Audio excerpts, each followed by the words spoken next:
Alright, hello, this is Ace the Supervillain, and I'm going to give you a quick tutorial on how to use blotch textures using the blotches that I have available for you. So let's create the monkey. I'm going to move him up out of the way of the grid. So I have the material shader on so that I can see it. I'm going to come over here. New material, so tab, get into edit mode, go to our texture panel, new, go down to our texture. I have a couple loaded that we just want, or actually you can go to open, go to wherever you keep your textures. Now to actually start using this, we'll press the U for unwrap.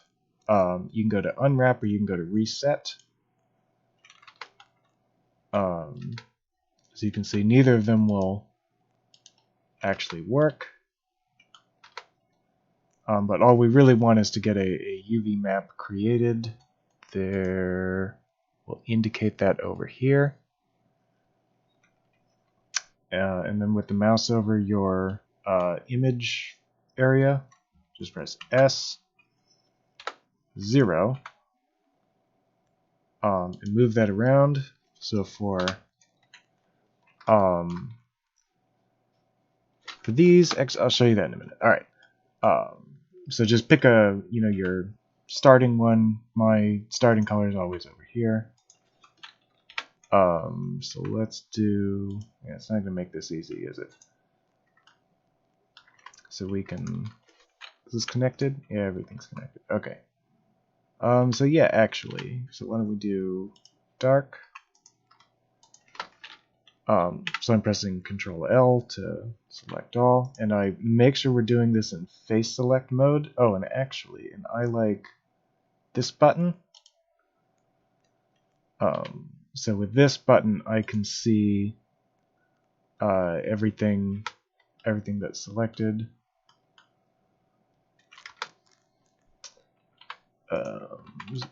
So now I can select something here and get my selection up there. Very useful.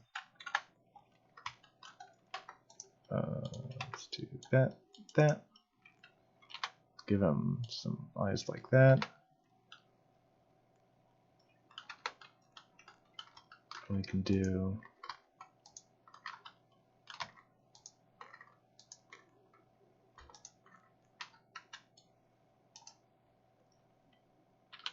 these, so let's maybe make that even darker.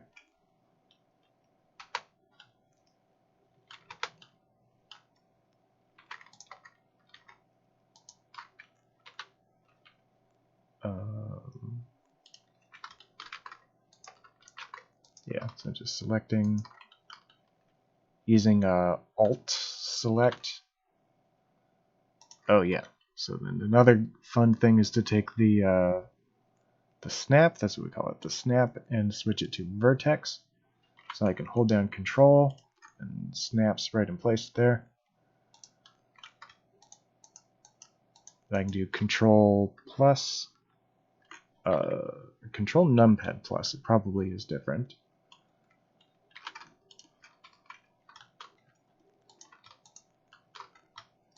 If this probably is different if you're not using the numpad.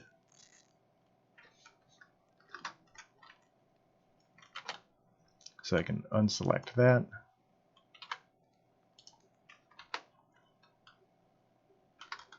So there you go. Kind of. I mean, yeah, it's weird, but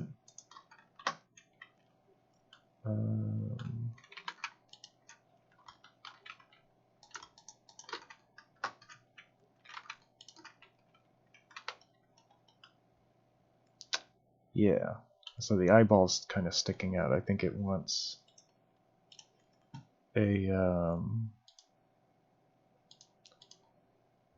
subdivision thing. Yeah, there you go. So there you go. Very quick, very easy.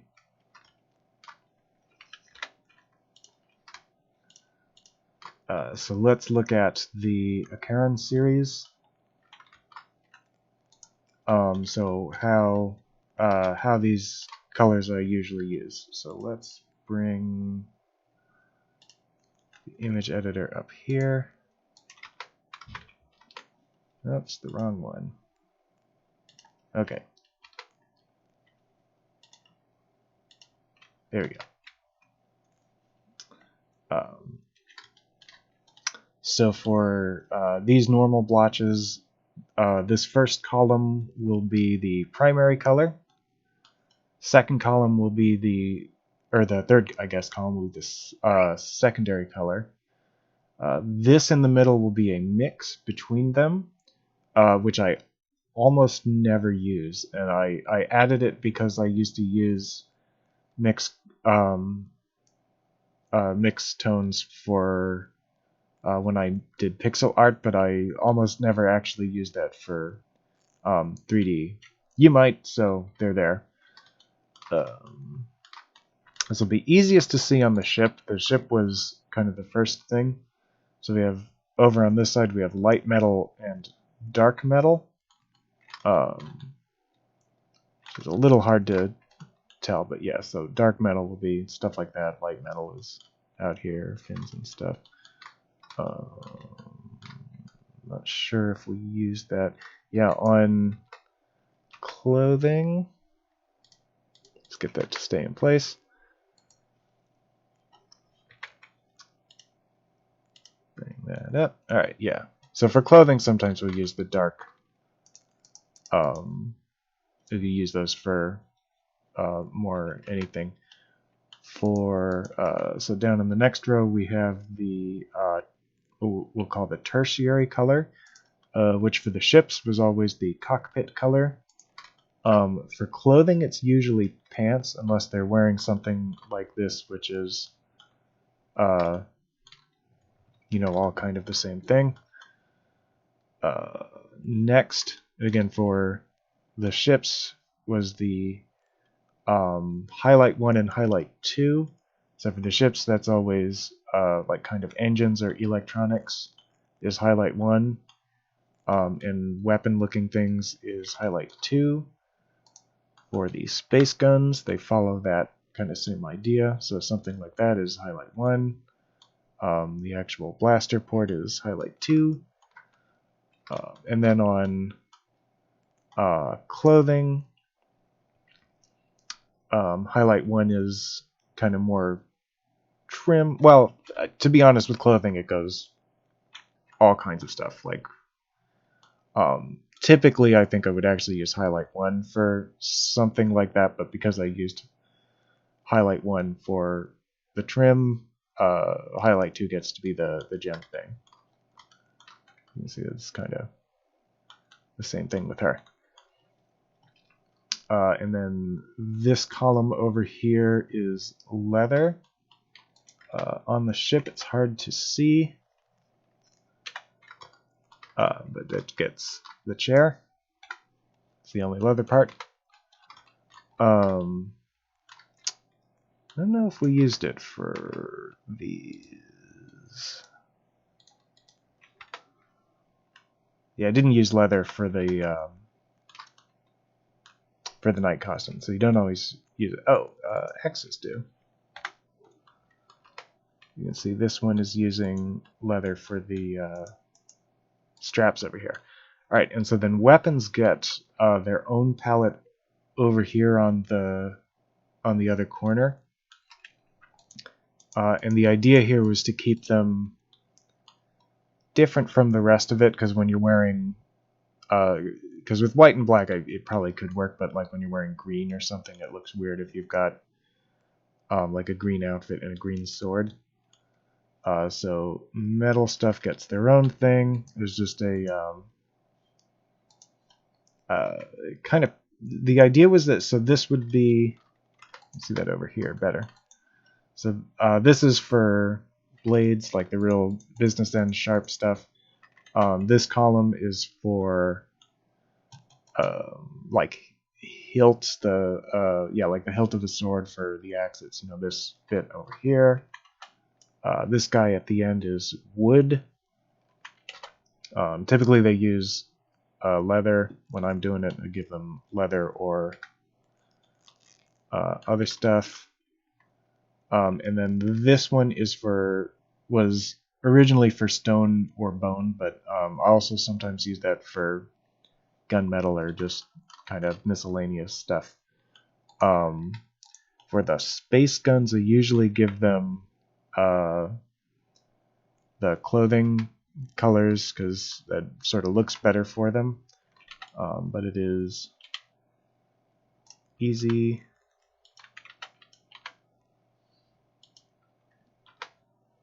to kind of move that over. I'll probably move this tertiary one over to here if you wanted to. Gonna Control Z, bring that back. Another thing, if you want like wanted a crystal axe or something, you could do like that or like that.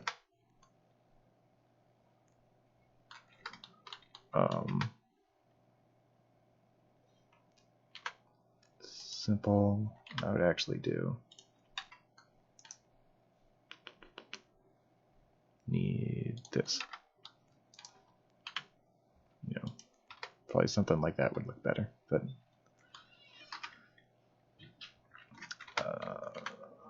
probably the orange looks good since that's the thing. Anyways, even maybe do like that. Now I'm fooling around. I apologize. And then the idea here is that you have a whole bunch of these palettes that I'm going to give you. I may have already given you by the time you see this. So there they all are, and I have a random picker. Pick one randomly. Sand.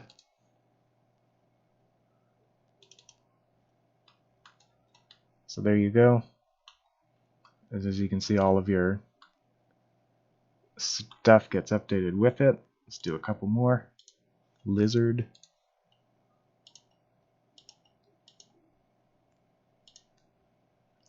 And so the names are not necessarily very descriptive. They're just like something I happened to think about while I was making the palettes.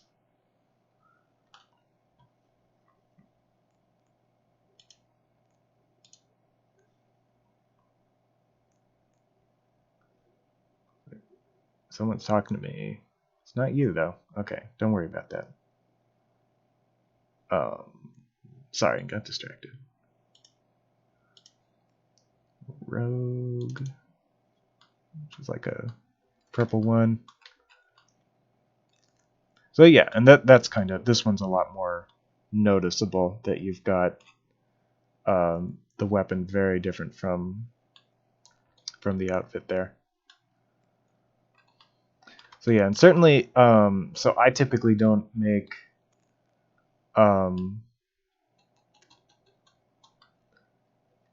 environment assets with these, but that probably, environments would probably be good to use. Use the big one. This section over here.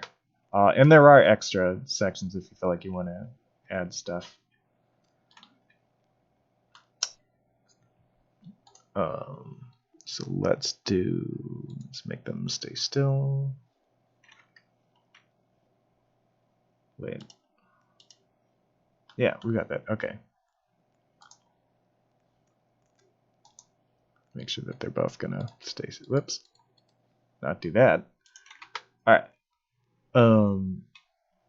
So with the character palettes, they should be all in a line like this. Let's go back to here. They should be all in a line like this.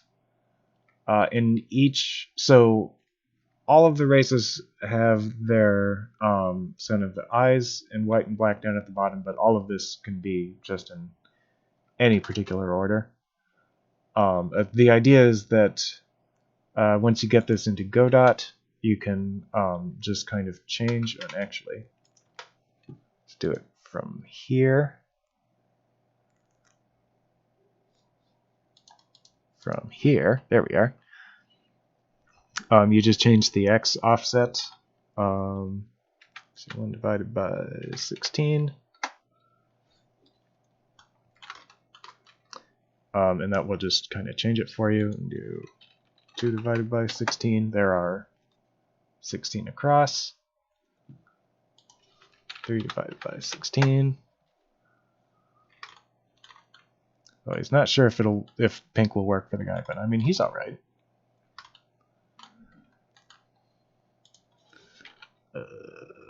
What were we at? 4 divided by 16. That's the Tails color. Miles Tails power. Oops.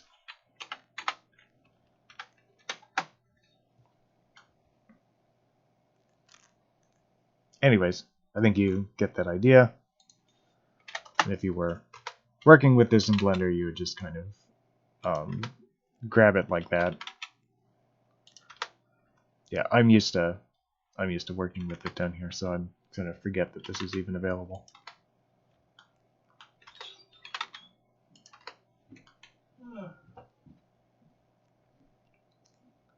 Ta-da! And then the hair is the same idea.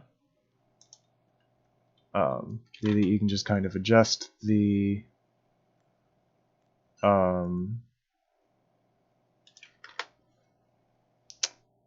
X value like that, and you can get random ones. I have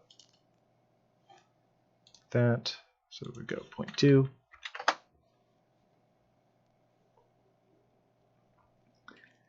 And they actually have, oh, these ones don't, but they potentially have ones with highlights.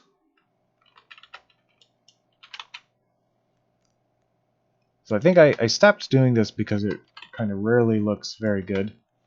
But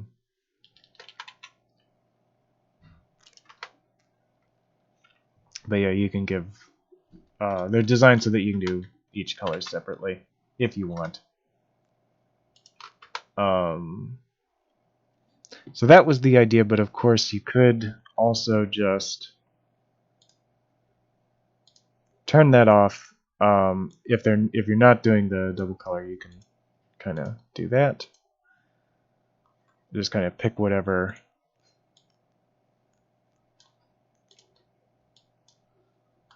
color you want. Again, in the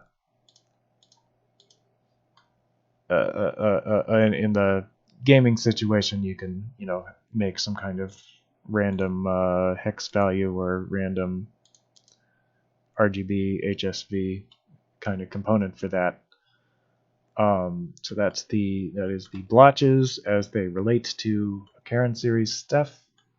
Hope you find it useful. See you around.